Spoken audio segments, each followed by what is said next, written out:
राहुल गांधी की सदस्यता से बाहर हो गई है लोकसभा।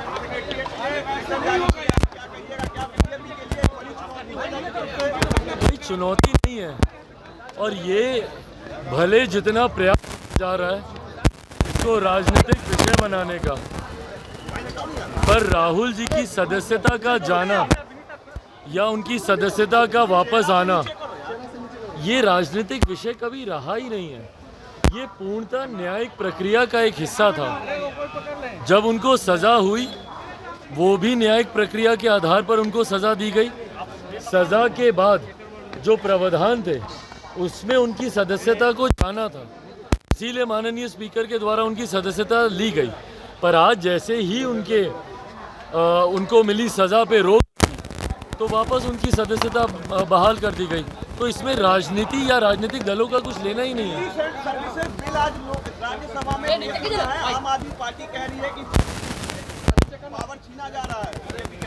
भाई फोर्सफुली पावर छीना जा रहा है, कौन सी पावर छीनी जा रही है इसमें बताएं ना, कि इसमें दिल्ली की जनता के हित का कौन सा हनन हो रहा है जिसको लेकर मुख्यमंत्री केजरीवाल जी को इतनी चिंता है।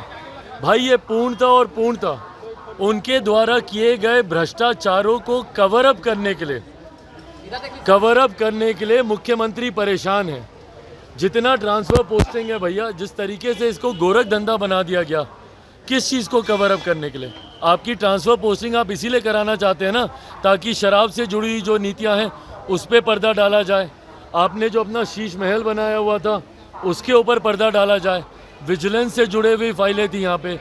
तो इसमें जितनी फाइलें हैं, उस दिन केंद्रीय गृह मंत्री ने एक एक विषय का जिक्र किया ही कि भाई कौन से विषय हैं जिसके खिलाफ हम लोग ये अध्यादेश लेकर आए और अब बिल हम लोग पारित कर रहे हैं। तो मुख्यमंत्री जी की चिंता अपने व्यक्तिगत स्वार्थ को लेकर है, दिल्ली की जनता का इससे कुछ लेना देना नहीं। आपने जम्मू में बयान दिया है कि युवा अवस्था में आए हैं, बुजुर्ग होकर जाएंगे, क्या चुनाव नहीं लड़ेंगे? आपने क्या संकेत देने की कोशिश की है जम्मू में? भाई अगर आप मेरा पूरा स्टेटमेंट अगर आप सुनेंगे तो उसमें मैंने कहने से पहले, ठीक उससे एक लाइन पहले मैंने ये कहा था कि कौन कहाँ से चुनाव लड़ता है नहीं लड़ता है ये समय आने वाला तय करेगा।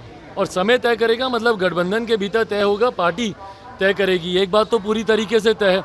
अगर आप इसका कोई दूसरा तात्पर्य निकाल रहे हैं तो मैं पुनः इसको ब्लैक एंड वाइट लाइनों में मैं बता देता हूं कि लोक जनशक्ति पार्टी रामविलास लोकसभा की 6 सीटें जो हम लोगों ने लड़ी थी, वो तमाम 6 सीटें हम लोग लड़ेंगे, जिसमें हाजीपुर भी है, जिसमें जमुई भी है। बट कौन सा प्रत्याशी कहाँ से चुनाव लड़ेगा ये पार्टी का संसदीय बोर्ड सही समय पर तय करेगा। हाजीपुर से कौन चुनाव लड़ रहा है, जमुई से कौन चुनाव लड़ रहा है। और जहाँ तक आपने बात की मेरे उस बयान की, भाई हाजीपुर से मेरा पिछले 8-9 सालों से नाता रहा है, जमुई से मेरा पिछले 8-9 सालों से नाता रहा है, हाजीपुर से मेरा संबंध बचपन से रहा है। जहाँ एक तरफ मैं पुत्र की भूमिका में हूँ, अपने नेता के जाने के बाद उनके अधूरे कार्यों को पूरा करना मेरी जिम्मेदारी बनती है, वहीं मेरी कर्म भूमि जमुई रहा है। जमुई लोकसभा का ध्यान रखना ये भी मेरी जिम्मेदारी है। तो ये बात मैं हर बार मैं जमुई के लोगों को कहता हूँ कि भाई मैं युवा अवस्था में आया था और बुज़ुर्ग बनकर ही यहाँ से मैं जाना चाहता हूँ। बट वो बुज़ुर्ग सिर्फ सांसद के तौर पर हो, भाई जमुई की जनता ने मुझे एक बेटे के तौर पर भी अपनाया, भाई के तौर पर भी अपनाया। तो ये राजनीतिक दृष्टि से दिया हुआ ये बयान नहीं था, मेरे जो व्यक्तिगत संबंध जमुई के लोगों से हैं। बट अगर कहीं इसका तात्पर्य ये निकाला जा रहा है, क्योंकि कुछ जगह कुछ विश्लेषणों में मैंने ये सुना कि सरेंडर कर दिया, ये हो गया, वो हो गया।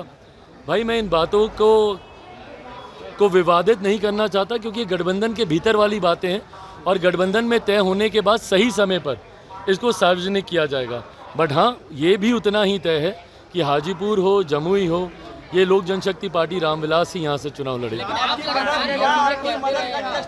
अगर ये वीडियो पसंद आई और वह बिहार के राजनीति और बिहारियत से सरोकार रखेनी तो सब्सक्राइब बटन दबा के चैनल के सब्सक्राइब कर ली। ओजे एगो घंटी बा, ओकरा बटन दबा देला से कुल सटीक और मारक खबर रुआ मुफ्त में मिल जाई।